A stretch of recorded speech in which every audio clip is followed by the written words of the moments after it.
Hello, welcome back to Bethel Evangelical Free Church Hanley on YouTube. I'm Pastor Gervais Charmley. I'm here in the bookshop to talk about one of the books that we have for sale here. Now, the bookshop's closed at the moment owing to the coronavirus, but in the not too distant future we hope to reopen. It's this book, When God Spoke English, by Adam Nicolson. Originally it was entitled God's Secretaries. Here's my copy. But it's retitled to go with a documentary that Adam Nicolson did on the BBC in 2011 to celebrate 400 years of the authorised version. And it's a wonderful book. Nicolson is a great lover of the King James. You can tell he loves the King James Bible. He emphasises its beauty, its majesty, and how it's wonderful English. And he's interested in the history. He's a historian, and he's interested in the history because the history helps us to appreciate what a great achievement it is. In this book, he takes us all the way from when James became King of England all the way through to the publication and later life of the Bible. And he introduces us along the way to the translators, some of the more colourful figures. Lancelot Andrewes, this man of great devotion, and yet he persecutes Puritans. To Puritans who protested against the bishops through strange scholars, men who taught at Oxford and Cambridge. But all along there is a great love for the authorised version, a great appreciation of it coming. He's incredibly sympathetic to the men involved. He points out the marvel that a committee produced this wonderful English language. I mean, committees, they tend to sit on things and mar them, but not this. He's a great writer. His prose gallops along. He carries the reader along in this wonderful narrative, this drama. He knows his stuff. He's very much gone into the history. He's spoken of the various companies involved. He deals with some myths about the King James Bible. He reminds us that yes, there were over 50 people involved, but not all at the same time and not all in the same place. That you've got basically these different committees. You've got them in Westminster, in Oxford, in Cambridge, and they're all working away independently on different bits of the Bible, and there's no final revision. I mean, it's not like today. Today we can revise something, we can send it off and get it proofread and sent back. In those days you just couldn't do that. Travel was a lot more difficult. But what they've produced is, frankly, a glorious book. And Adam Nicolson appreciates this. He's not a churchgoer, he says, but he loves to read the authorised version, and he has been impressed by the way that the AV has formed men and women in their piety. He goes in deeply into how Bible translation worked and how it works, and he leaves you with an appreciation. This is a monumental work. At the end of the book there's a wonderful list of the men involved. So you've got Lancelot Andrewes, who's basically one of the top men, and he's a Londoner. He was at Pembroke in Cambridge man. He was a royal chaplain.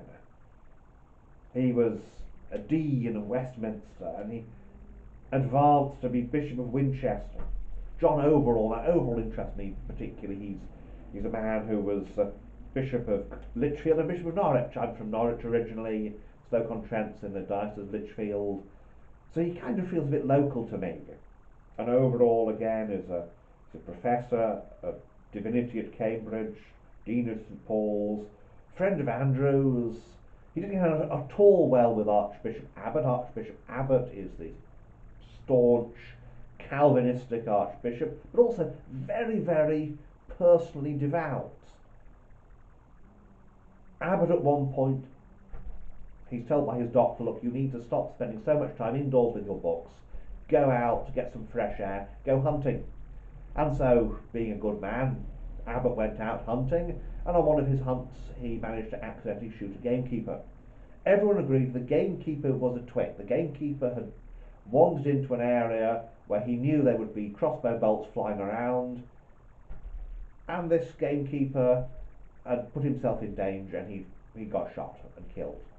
But Abbott says, no, I don't care this man got himself killed. I've killed a man, and this man was married, and his wife now has no husband to support her, and so he gives the wife a pension for life that is so good that she remarries on the strength of it, because she's got this extra income that makes her more attractive as a wife. And that's the kind of man Abbott was, and it comes out in this book.